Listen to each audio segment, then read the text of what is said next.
SIP versus lump sum அந்த difference தான் நீங்கள் பார்க்க போகிறோம். எஸ்ஐபின்றது சிஸ்டமேட்டிக் இன்வெஸ்ட்மெண்ட் பிளான். மாதம் மாதம் 1000 ரூபாய் ஒரு certain period 10 years 15 years 20 years long term invest பண்ணக்கூடியது.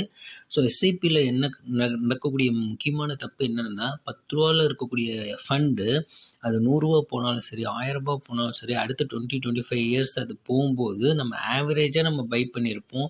ஸோ 1000 ருபீஸ் போயிருக்கிற ஃபண்டு ஆவரேஜாக போகும்போது நம்ம 500 ரூபாய்க்கு பர்ச்சேஸ் பண்ணியிருப்போம். 1000 ருபீஸ் போயிருக்கும்போது டபுள் தி அமௌண்ட் ப்ராஃபிட் வரும். இதே லம்சமாக போகும்போது அதே யூனிட் 10 ரூபாய்க்கு வாங்கியிருப்பீங்க. அது 1000 ரூபாய் போகும்போது 10 ரூபாயிலேருந்து 100 ரூபா போனால் 10 டைம்ஸ், 1000 ரூபாய் போனால் உங்களுக்கு 100 டைம்ஸ் ப்ராஃபிட் வரும். இதுதான் லம்சமோட மிகப்பெரிய growth. Example HDFC top 100 fund mutual ஃபண்டை எடுத்திருக்கிறேன். 27 வருஷத்துக்கு முன்னாடி ஸ்டார்ட் ஆனது. கரண்ட் மார்க்கெட் ப்ரைஸ் 1000 ருபீஸ் போயிட்டு எஸ்ஐபியில் இன்வெஸ்ட் பண்ணியிருந்தால் மாதம் 1000 ரூபாய் 3,24,000 ரூபாய்க்கு எனக்கு 55 லட்ச ரூபாய் தான் கிடைச்சிருக்கும். இதே லம்சமாக இன்வெஸ்ட் பண்ண 3 கோடியே 12 லட்ச ரூபாய் கிட்டத்தட்ட 100 டைம்ஸ் ப்ராஃபிட்.